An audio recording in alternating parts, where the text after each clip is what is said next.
Hello and welcome to the Garden of the Black Roses. This is fan fiction. These are the last three written chapters, and chapter 40 is like, not even a full chapter, but I will read it anyway because I've kind of discontinued this story. So, the last three chapters of Fight Club Guild Stories and my Ragnarok Online Guild Story. Chapter 38. No one moved. Chibi watched the darkness curiously. Slowly but surely, some guild members moved out of the doors. Chibi realized these people were those who were new to the guild. Gently, she brushed her tail against Lak's hand, before jumping up onto his lap. Chibi blinked and stared out again into the darkness. No one else moved. "You can open your eyes now, Lak," she said quietly. "No one else is going." Lak opened his eyes and smiled. Majority of the guild had remained in their seats. "I hope you realize how lucky you are," she added in a murmur low enough for only him to hear.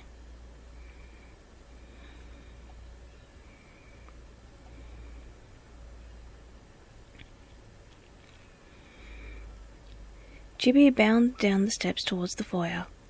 The scent of flowers was enticing to her feline senses. Hands wrapped themselves around her and picked her up. She mewed angrily and extended her claws.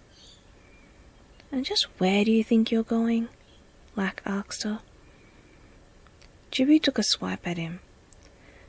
He sighed and whispered, "Turn back into a human for a while. You're becoming too feline." Chibi relaxed and changed before he could release her. He jumped in surprise. His hands were now positioned around her waist, holding her in a tight hug. Chibi opened her eyes, and it was the first time Lak had seen her so close to his face. "You should probably let me go before anyone gets the wrong idea," Chibi murmured uncomfortably. "It feels strange to have you so close for reasons other than a mock battle." Lak stepped back and smiled. "Feel up for a mock battle? I know her ear has healed your spiritual power enough for you to stay human. I have no idea why you keep reverting to a cat." "Because Ia recommended it." Chibi touched her belt carefully. "I need to get my sword and pouches from my room." She glanced at Lak briefly before turning away. "Something else you want to tell me?" Lak closed his eyes and replied, "No, nothing." Opening them again, he laughed and gave her a slap on the back. "Go get your stuff already." Chibi watched him turn away to walk stiffly to the training room. She stood waiting a little bit before speaking up. "You can come out." She turned her head towards a pillar near the door. "How long do you think you could stay hiding from me?" "That was awkward," Tadakono said, stepping out from behind the pillar. "I wasn't expecting to walk in on that sort of scene." Chibi looked over her shoulder at him. "For some strange reason, I was expecting Lak and you to kiss, since you were so close." "Can you go to the training room and tell Lak I can't make it?" Chibi said softly. "I need to speak to Ia. I'm not sure if what I'm sensing with him is because of me or because of the link between us." "You can't avoid him forever, you know," Tadakono replied with a sigh. Somehow we all knew this was going to happen eventually. The closeness of the two of you was more than normal siblings would have, no matter what either of you said. "So you think it's me, and not the link, that's causing this?" Chibi asked, attempting to confirm his suspicions.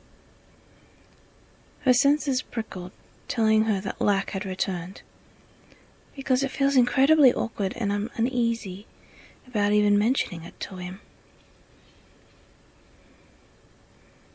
"Then wait and see if he says anything to you." Tadakono blinked and noticed Lack. Although it can be entirely possible that he feels the same way. Awkward and uneasy about mentioning it, I mean. He came close to Chibi and held her in a tight hug. "To be perfectly honest, you two being siblings because of the forged link makes only partial sense. And remember what he said before?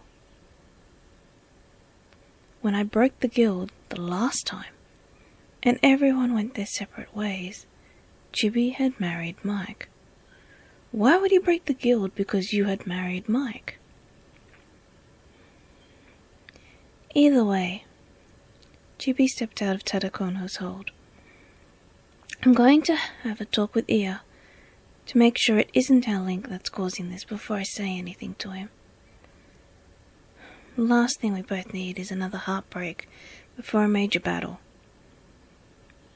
She disappeared down the hall with her voice floating back to him.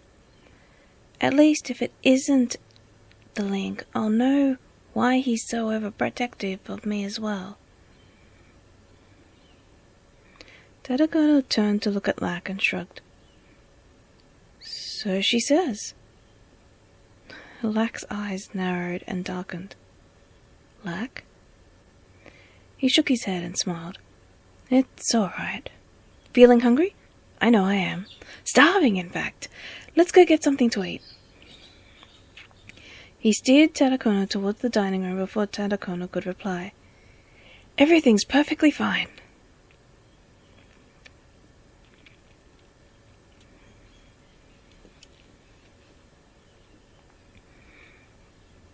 "It's clearly you," Ia said softly, after assessing Chibi's link to Lack.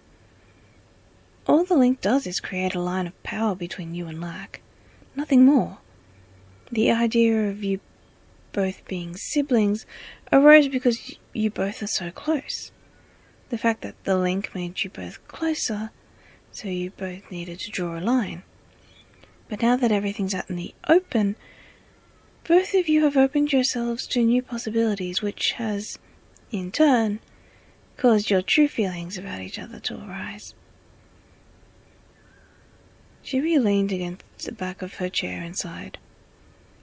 "I was afraid you'd say that. This is going to be very difficult to talk to Lack about." Closing her eyes, she whispered, "Thanks, Ia."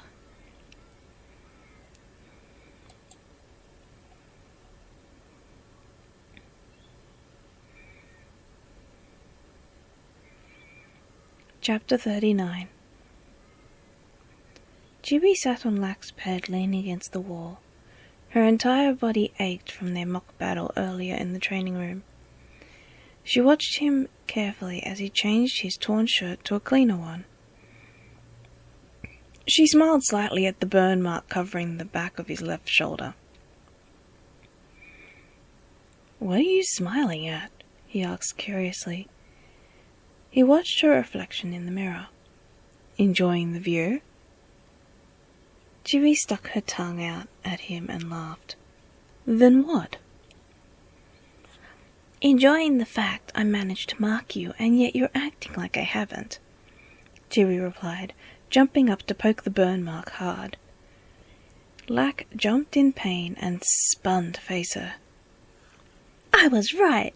It does hurt quite a bit." "When you touch it," Lack murmured in reply. Chibi glanced at the door before looking back to him. He tilted his head curiously for a second before realizing she had used her command to seal the door shut. You rarely use that. It's probably why Tommy doesn't recognize you as my second. I have a reason to seal us in now, Chibi replied softly, taking his shirt out of his hands and placing it on the bed. Ia told me that our link is just a link. Nothing more, nothing less. It doesn't bind us by blood to cause us to be siblings, nor does it force us to have feelings that we don't want to have for each other. His eyes glittered for a few seconds before he cautiously stepped towards her. She was between his bed and him. He wondered what it was that she wanted him to do. He watched her unbuckle her cape and gently lay it next to his shirt. He smiled as Chibi's eyes closed and she tilted her head slightly up towards him. Wrapping his arms tightly around her, he lowered his head and gently kissed her. Her lips felt soft against his. Different to any other feeling he had ever felt. He wondered if their link enhanced the feeling like this.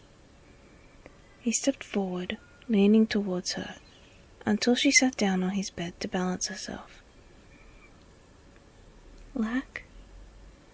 She looked up at him with her deep blue eyes.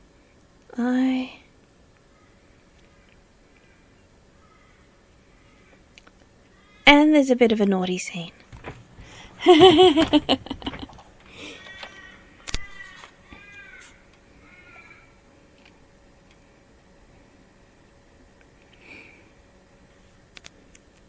Outside, Syao sighed and turned to face Tadakono and Phenomenon. He's not answering. The three looked at the door frame curiously. The wood has definitely been sealed shut, like as if the fibers have been woven together. Perhaps we shouldn't disturb him. You're the one who said we need to give this message to him straight away, Tadakono burst erratically. He had a sneaking suspicion on why the door was sealed shut. He didn't want to be proved right. But one of Kashi's high gun brought it, Phenomenon added, looking at the scroll in his hand. It could be very important for all we know. Then we'll just have to find a way to break that door down, Syao replied fervently. This scroll needs to get back to Lack as soon as possible.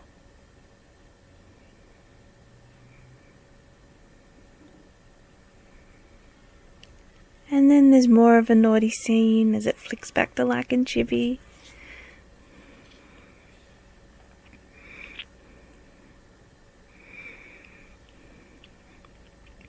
Phenomenon leaned back against the wall opposite the door. Maybe we're going about this the wrong way. Tadakono sat with his head resting in the palm of his hand, watching them attempt to open the door. He knew the only way was by a command from one of them. He hoped that Lack will open the door on his own before Syao and Phenomenon work it out. Phenomenon poked the door curiously. Why do you suppose Lack has sealed his door? He glanced at the other two quizzically. Probably having some fun again.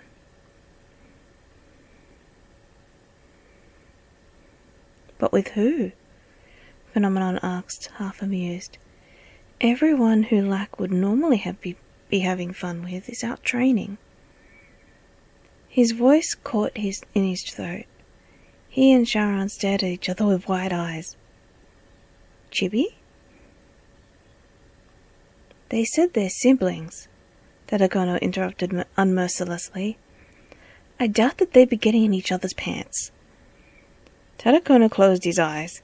In his heart, he knew that was exactly what was happening. The situation in the foyer earlier gave him enough proof to suspect as much. Unless Ia told them that their link didn't make them related in any way. But even then, It would have to be that they both like each other to do that. There's only one way to find out, Phenomenon replied with a cheeky grin. We need to open that door. He glanced at the scroll with Kashi's seal in his hand. And we have the perfect excuse as to why we have to.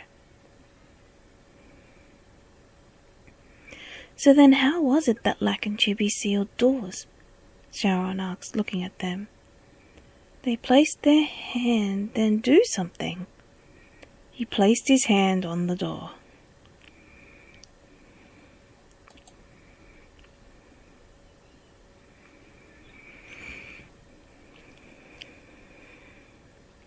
Chapter 40. Lack opened the door and frowned at them. What's so important that you need to break my door down while I'm trying to get some sleep? Sharon and Phenomenon leaned back in surprise, and Tadakono looked away. Well? No one spoke.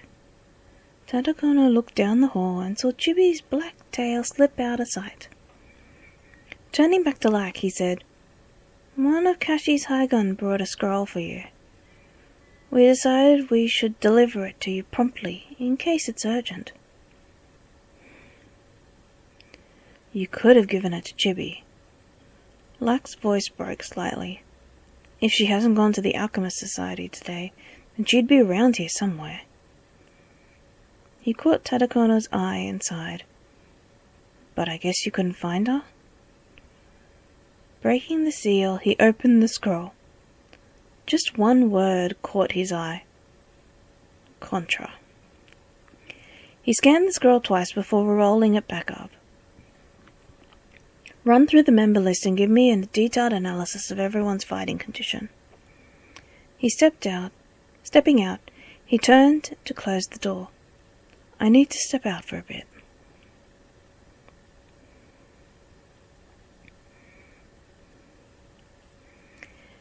Chibi sat near the exit to Ice Cave, watching her butterfly tattoo. Its faint glow told her Micrex was approaching the cave. It wasn't long before the low whark from the peko and the sound of metal hitting the ground sounded near her. How did you know?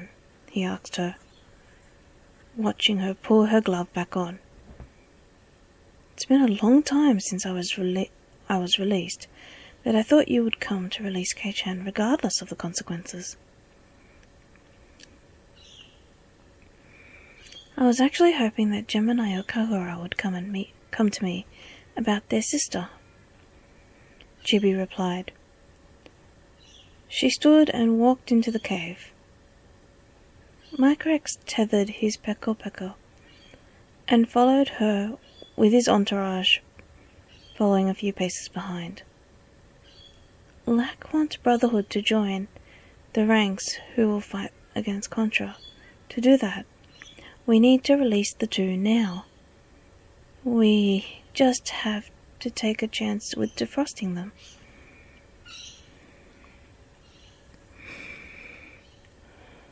So, how do you propose we defrost them? Micrex asked, watching Chibi light a long piece of fabric that she had stuck into a bottle of alcohol. I mean, the only one with flammability is you, and you could injure them. Well, not entirely, Chibi replied, closing her eyes. Snapping them open again, she stepped lightly over the ice, hearing the crunch underfoot when she stepped on loose icicles. I've sent for 2 very trusted Fight Club members. Lack would have probably heard my message and knows what I'm doing. He might come too, if he's not too tied up. She tapped on the ice around Kei-chan and Iswell. The problem we're going to have while we wait is trying to chip down the ice around them so it doesn't take that long defrosting them. She tapped a finger to her lips slightly, thinking before turning and throwing a bomb at a block of ice. Too strong. she murmured softly, pacing back and forth. A sharp ring of metal against ice rang in her ears. The problem with that is if you miss. Both Chibi and Microx jumped. You could easily cut them, or even create a crack that travels and splits into them. Furama and Tadakono moved closer to Chibi and set their flames loose on the ice. Lack didn't come with you? Chibi asked, looking around. I half expected he'd be here. She narrowed her eyes. He's been overprotective lately. He's always been overprotective, murmured Tadakono. He was close enough for Chibi to catch what he said. He created the warp portal for us to come here. He's preparing plans to present to the Guildmasters meeting tonight, he added a little louder.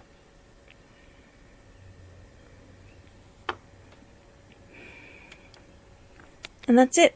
The skipped scenes from chapter 39. There's a link in the description that takes you to the actual story, so you'll be able to click on the chapter so you can read what I've skipped. It does have a little bit of story, but it doesn't really change anything all that much, since I haven't written this story in a very, very long time.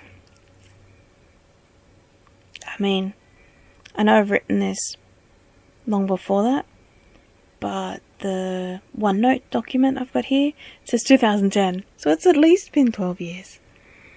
But I'm pretty sure it's probably been closer to 20. Yeah.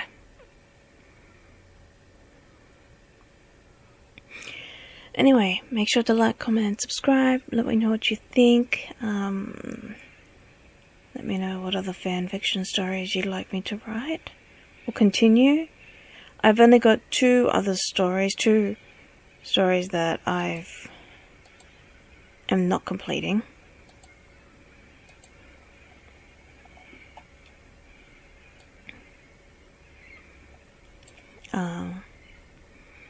Since they are also related to an online game that I played.